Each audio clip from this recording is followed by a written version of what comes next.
Andrés González, el director de la ONSA, la Oficina Metropolitana del Transporte, está con nosotros. Buenos días. Muy buenos días, Nelson, Yulisa, Catherine.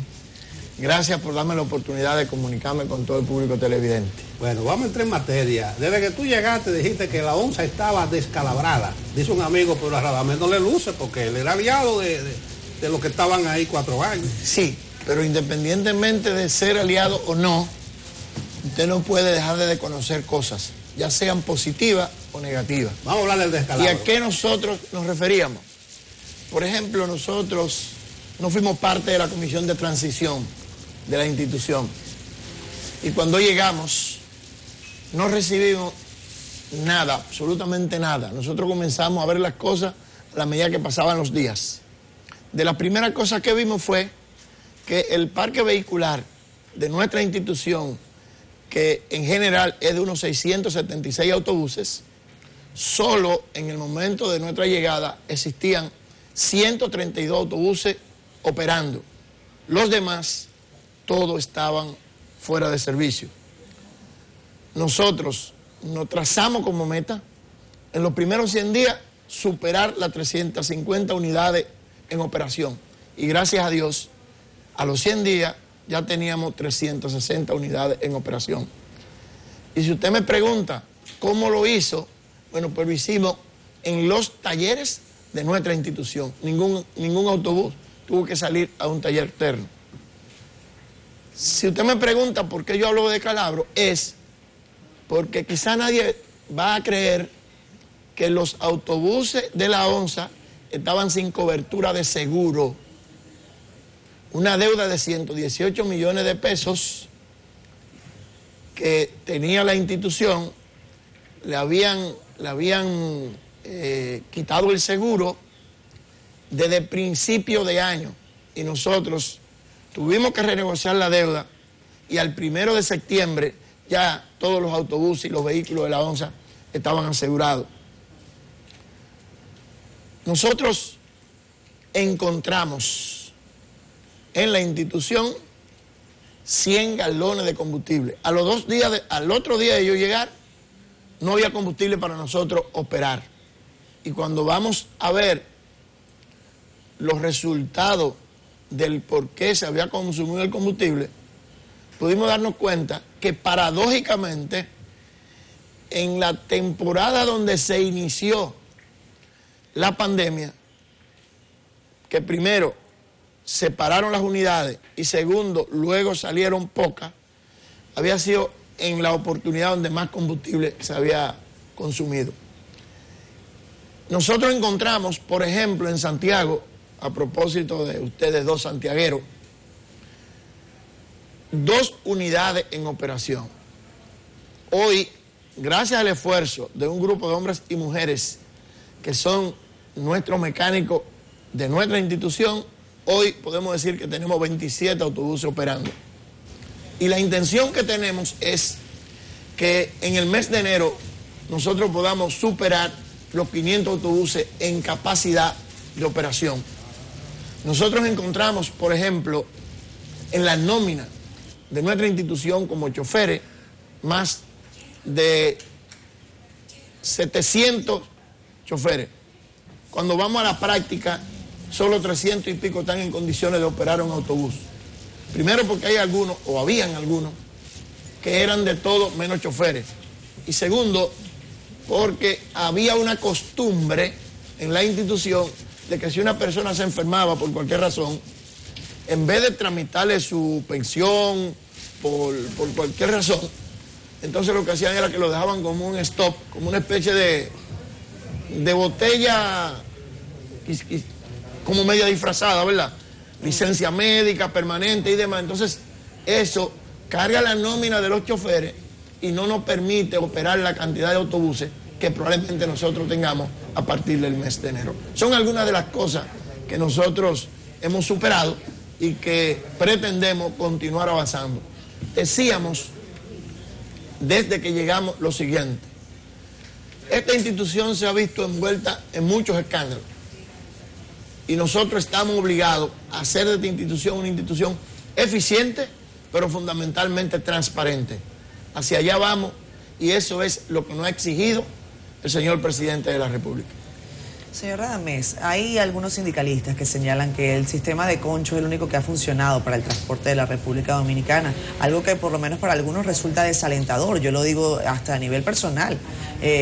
Soy una banderada de que mientras el transporte masivo se perfeccione, como en las grandes ciudades, no tendremos, por ejemplo, tantos tapones que le afectan a la mayoría de los dominicanos. ¿Por qué pensar que el transporte masivo no ha podido ser eficiente? ¿Qué van a hacer ustedes para que sí lo sea? Mira, hay un plan general, hay una mesa de trabajo del sector transporte del gobierno, de la que yo soy parte y que preside el ministro Macarrubia, y como una especie de gabinete de transporte. Hay muchos planes del transporte masivo. Ustedes saben que a raíz de la aprobación de la ley 6317, nuestra institución debe pasar a ser una institución pública, pero en la que pueda involucrarse el capital mixto. Que nosotros podamos ser una especie de servicio público, pero como una especie de administración privada. Y eso, junto a una serie de acciones que se pretenden llevar a cabo, pienso que en un tiempo prudente nosotros tendremos el transporte masivo de buena calidad. Se tienen algunas ideas y se están discutiendo. Por ejemplo, continuar la línea del metro del 9 hasta la entrada del Alcarrizo, donde ya se está construyendo un gran parador, de tal manera que los autobuses que vengan al Gran Santo Domingo, no del interior, del Cibao específicamente, no tengan que entrar a la ciudad. Lo mismo, hay un ejercicio para la construcción de otro parador de esa misma magnitud en los alrededores del peaje de la 6 de noviembre, pero en el medio de las dos autopistas, la autopista Sánchez y la 6 de noviembre, para que los autobuses que vienen del sur no penetren a la ciudad. Igual en los lados de Villamella para los que vienen por esa parte. Y ya ustedes conocen el que se construyó en la parte este, que se están haciendo gestiones de ver de qué manera o se utiliza ese o se hace otro que pudiera ser un poco más alejado de la ciudad.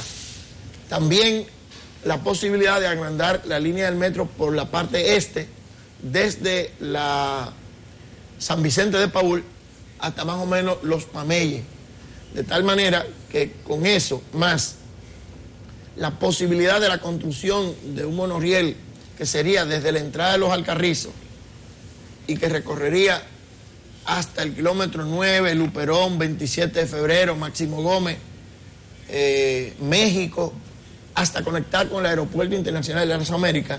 Entonces, cuando logremos eso y nosotros tengamos que las rutas sean exclusivas de operación, me explico, que si vamos a tomar la 27 de febrero, ese corredor, por ejemplo, pertenece a la ONSA, solo la ONSA tendrá la posibilidad de operar en esa ruta. Claro está, no es cierto que la solución del problema del transporte es el concho. Eso no es cierto, todo lo contrario. Nosotros pienso que no hemos quedado atrás con eso. Ahora, para tú resolver el problema grande, evidentemente tienes que involucrar a esa gente. De alguna manera hay que involucrarlo, porque ciertamente como trabajadores, como microempresarios, porque todo el que tiene un carro y se busca su vida en él, esa es su empresa. Entonces, de alguna manera también ellos están en la obligación de involucrarse en lo que definitivamente será la solución definitiva del problema del tránsito de la República Dominicana. Que a propósito de los tapones, quiero decirle lo siguiente. Como ONSA, nosotros estamos obligados a ganar la confianza en el pueblo. ¿Y cómo nos ganamos la confianza? Nosotros tratando de que nuestras unidades tengan un ritmo en el que los pasajeros sepan más o menos cuántos minutos pueden esperar un autobús, la frecuencia. Y nosotros hoy, por ejemplo, en la 27 de febrero, la frecuencia de nosotros es de 10 minutos en la hora pico. Ahora, ¿qué tenemos? Que cuando se inició la onza, se hicieron carriles exclusivos para los autobuses de la institución. Y poco a poco eso se fue perdiendo.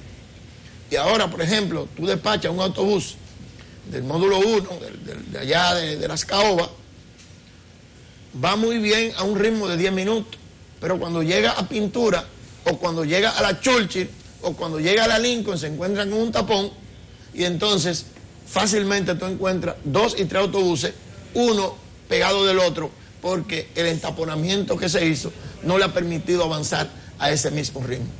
Estamos trabajando para ver de qué manera podemos lograr con el Intran y la DGC la posibilidad nueva vez de crear esos carriles exclusivos. Señor González, hay una preocupación general con el tema de los despidos masivos de las instituciones del Estado. ¿Cuántas personas han despedido de la OMSA y cuántos han contratado nuevamente? Mira, yo no te puedo dar exactamente ese dato. Ahora, es probable que tú no encuentres en nuestra institución situaciones difíciles con relación a los despidos. Por 2 razones. Primero, el arma fundamental de nuestra institución son los choferes, los cajeros y los mecánicos. Y en esas 3 áreas, por una disposición nuestra, nosotros no estamos desvinculando a nadie a menos que no cometa falta. Ahora, si tú tienes un chofer que tú lo llamas 2, 3 o 4 veces la atención y lo amonetas porque andan haciendo zigzag, porque se van en rojo y demás, entonces ya eso no es un problema de cambio de gobierno ni mucho menos. Y con relación a lo que sucedía en todas las instituciones del Estado, ustedes tienen que saber que donde no habían botellitas, habían botellas, y donde no habían botellas, habían botellones. Y entonces, necesariamente, esas personas que no hacen su función, evidentemente que tienen que ser despedidas. Yo les decía, yo hice un recorrido lunes, martes y miércoles, y el jueves que fui a Santiago, fueron los primeros 4 días de nosotros en la ONSA. Y a todos los empleados les decía, el que esté haciendo su trabajo, que no tenga miedo, que lo va a perder. Ahora, yo necesito que todos sepamos que somos empleados de esta institución. Que yo tengo hoy la oportunidad, gracias a Dios y al presidente de la República, de ser quien dirige, pero soy un empleado más. Y para que esta institución avance, tenemos que hacer un equipo, del que yo quiero ser parte, porque yo llegué nuevo y es probable que sean ustedes los que conozcan más esto. Y eso es lo que ha provocado que nosotros en tan corto tiempo hayamos reparado tantos autobuses, porque yo he logrado la integración de un cuerpo de mecánicos que trabajan todos los días, incluyendo los días feriados. Ahora, nosotros hemos dicho, el presidente de la República no descansa. El presidente de la República los días feriados anda trabajando, está en un pueblo, se va a las 12 y a las 1 de la mañana del Palacio. ¿Quién soy yo para no ir un sábado o un domingo a los talleres de mi institución a ver qué están haciendo los mecánicos, a compartir con ellos, reiterándole que yo soy uno más igual que ellos? Entonces, eso ha producido una armonía que es la que nos ha colocado en la posición que estamos en este momento. Además, 3 cosas, pero no quiero que me conteste ninguna de las 3. En la cuarta va a ser la pregunta. Yo criticaba aquí que el día del chofer, tú le diste mediodía libre a todos los choferes y cerraste la institución, que a partir de las 12 no hay trabajo para que celebren el día del chofer. Yo decía, pues Radamés desconoce que eso es un servicio público. Número 2, no le dijiste a Yulisa la cantidad de que cancelaste, botellas, botellones. Dinos no, siquiera. Se salió, tú viste qué vuelta le dio. Dinos siquiera las botellas. Salió debajo de una OMS. Y tercero, que tampoco quiero que me contestes, tú has hecho aquí revelaciones graves, que encontraste 100 galones de gasolina. Yo creo que fue una fotocopia mala que te dieron y le faltaban 2 ceros. Y que además, en el periodo de la pandemia dura, o sea, marzo, abril, mayo, que la ONCE estaba parada, fue cuando se consumió más combustible. Eso es grave. Yo, siendo caso tuyo, yo accionaba en la justicia. Pero a donde voy es a lo siguiente, los protocolos por la pandemia. No sé si se están cumpliendo en la onza, el distanciamiento, que los asientos, el seguimiento que ustedes le dan a eso. ¿Cómo está funcionando la onza al respecto? Nosotros estamos funcionando a un 50 o 60% de capacidad. De hecho, en las paradas grandes tenemos inspectores que, sobre todo en las horas pico, que es cuando más se produce la cantidad de pasajeros, que van montando al pasajero a la medida de las posibilidades. Cuando no se puede montar más, el inspector para a los pasajeros. Claro, tenemos problemas con algunos corredores.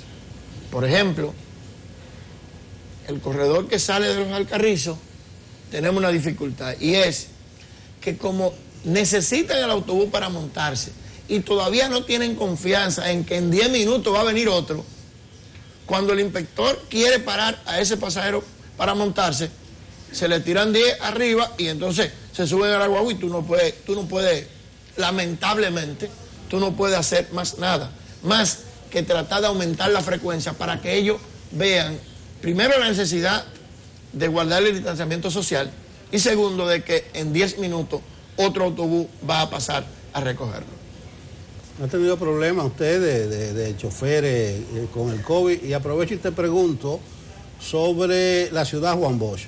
Ustedes tuvieron una lamentable pérdida de un chofer, pero nos dicen que ahí hay problemas de señalización. ¿Cómo anda eso? Sí, ese problema nosotros lo contactamos con el Intran, porque eso es parte de las responsabilidades del Intran.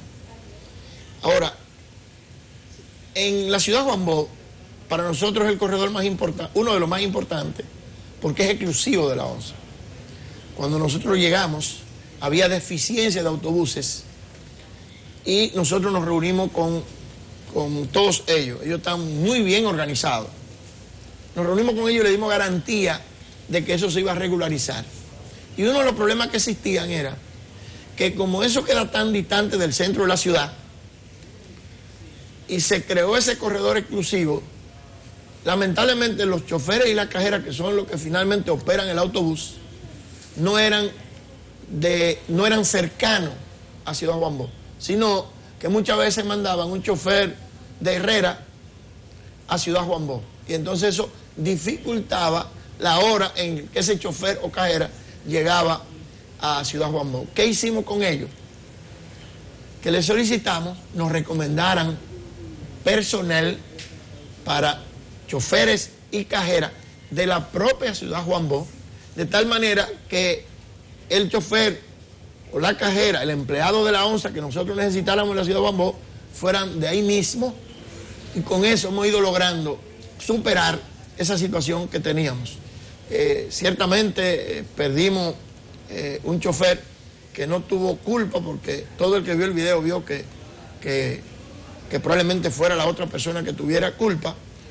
De todas maneras, para nosotros fue una baja sensible, porque ese chofer era una persona, inclusive hasta cristiano, con muchos años en la institución, y que lamentablemente nosotros perdimos en una fecha que para mí es inolvidable, porque era el día de mi cumpleaños. Señor Radamés, Nelson le comentaba la cantidad de choferes que han resultado contagiados con COVID-19. Si ustedes tienen ese dato, sería importante que nos lo adelantaran. Y usted hace el comentario de que quizás por la frecuencia no tienen ustedes el control de lo que es el distanciamiento físico dentro de las unidades en el momento de que la gente se sube. ¿No podría existir quizás un acuerdo interinstitucional con las autoridades quizás de seguridad, de orden público? Porque bueno, es que definitivamente la ONSA no está para poner el orden, pero decir que no hay control porque la gente no se aguanta también es complicado. Sí, pero nosotros estamos cumpliendo. Hemos tenido dificultades, te reitero, en un solo corredor, y nosotros estamos cumpliendo con el distanciamiento. De hecho, nuestras unidades todos los días después que terminan su servicio son higienizadas para esos fines. Con relación a la cantidad de choferes, no superan los 100 choferes que ha dado COVID. Sin embargo, tengo que decir que, por ejemplo, en mi oficina, a la llegada nuestra, lamentablemente varios empleados tuvieron COVID. Ayer nos reunimos con la dirección médica y a partir del día de mañana, probablemente sea a partir del lunes, pretendemos hacer prueba masiva de COVID en cada una de las oficinas nuestras y en cada uno de los módulos, de tal manera que podamos tener la garantía y la seguridad de que nuestro personal esté libre de este virus. Señor González, usted ha hablado de varias veces, lo ha dicho ya 4 veces, botellita, botella y botellones, pero no nos ha dicho más nada. Mira, nosotros pienso que no superamos los 700 despidos al día de hoy. No creo que lo superemos. ¿Y cuánto es el personal? 3.300 aproximadamente. 300 de 3.000 ahí. Yo soy malo en matemáticas, pero son muchos. Dígame. Que soy malo en las matemáticas, pero son muchos, 700 de 3.000. No son muchos. Le voy a explicar por qué.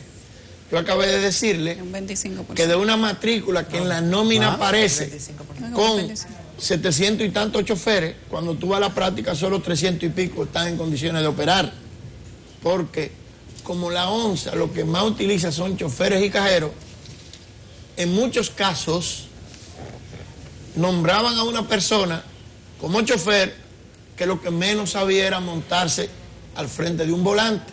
Entonces, yo no sé cómo se llama eso en Santiago, pero en mi campo de Villarriba eso se llama botella.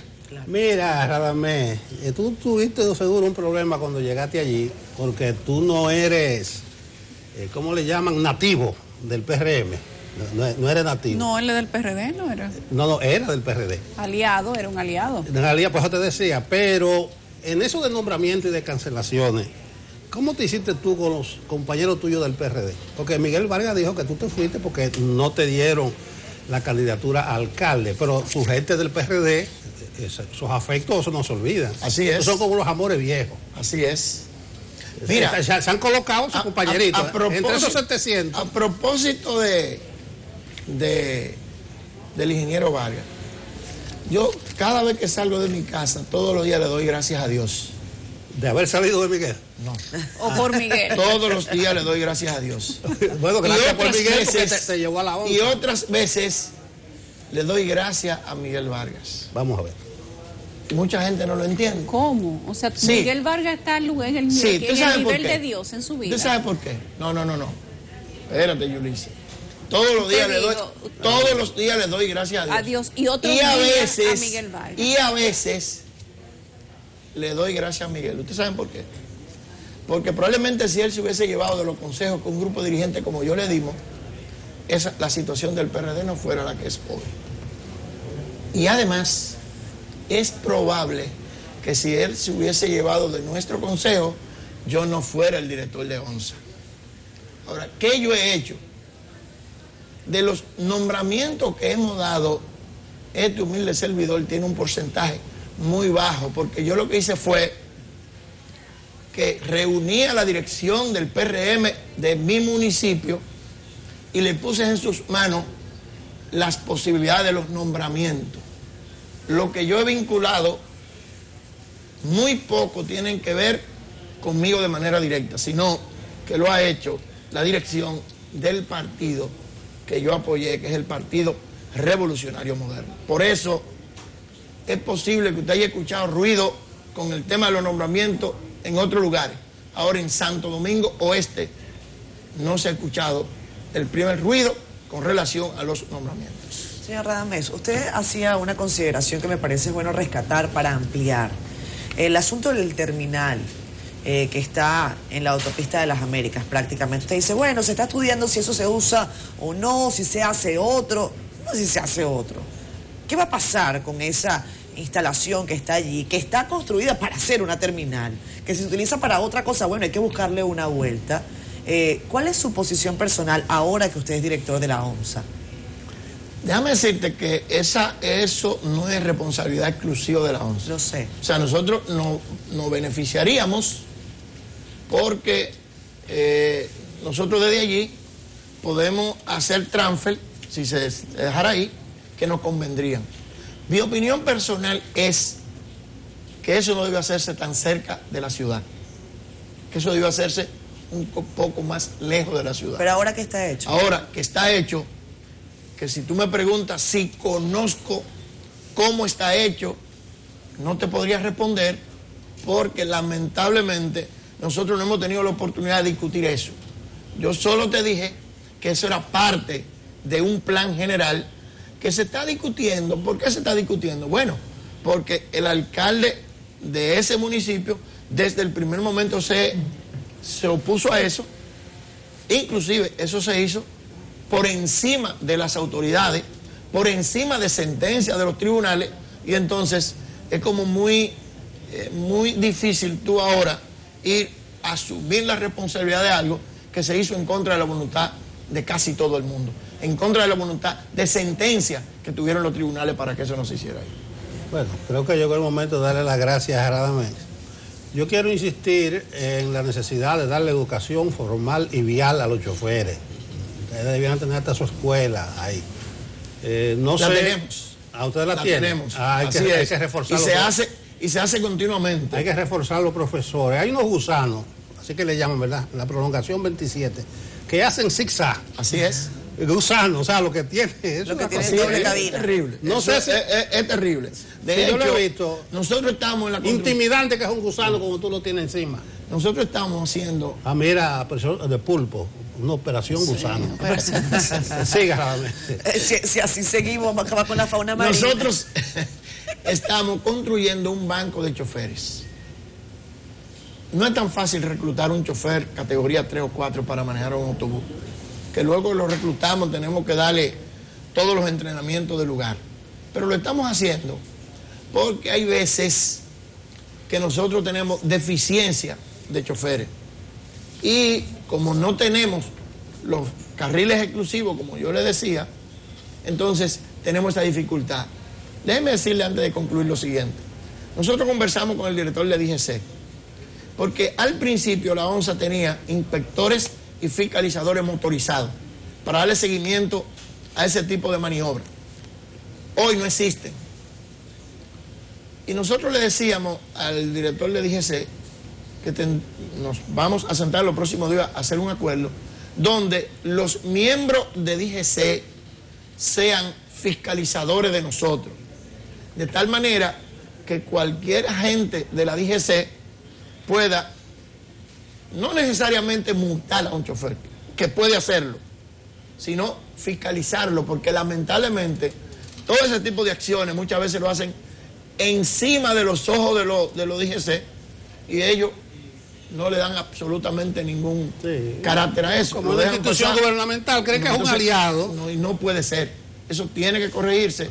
Y lamentablemente la educación en la República Dominicana para este tipo de cosas necesariamente tiene que estar aliado de la sanción. Sí, la educación porque formal. Claro. a nadie educaron cuando los carriles eran exclusivos, pero nadie se paraba, porque había en ese momento una ME que fácilmente le montaba el carro en una grúa a una gente, pero poco a poco se fue perdiendo, como que se fue la educación. O sea, después que estábamos educados, se fue la educación sola. Ahí hay que insistir, incluso el artículo mío es el de hoy, el alcohol y los horarios, porque decía el ministro de Interior que no van a flexibilizar los horarios, no lo van a liberalizarlo para que vendan bebidas, como si el problema fuera el alcohol. El problema es el que se lo bebe.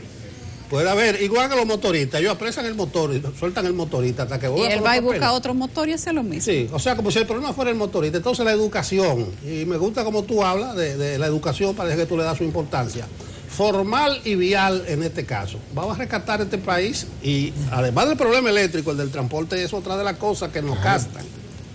Gracias. Yo me atrevería a decir que hoy el del transporte es más difícil que el eléctrico. Sí, sí, eso. Radamés González, el director de la ONSA, ha tenido con nosotros una amena conversación. Tú discurres bien. Sí, no, como sin problema. Aprendí con Catherine. Gracias Dice un por lo que amigo me mío, toca, él Radamés. habla como el que no tiene deudas. O sea, como así. Es que aquí hubo un entrenamiento de noticias entre políticos que estuvo fuerte. La verdad que él participaba en la noche. Bueno, gracias Radamés. Radamés. Y bregar Gracias con a ustedes. choferes no es fácil. Cuídate mucho. A ustedes. A la paz. Vamos.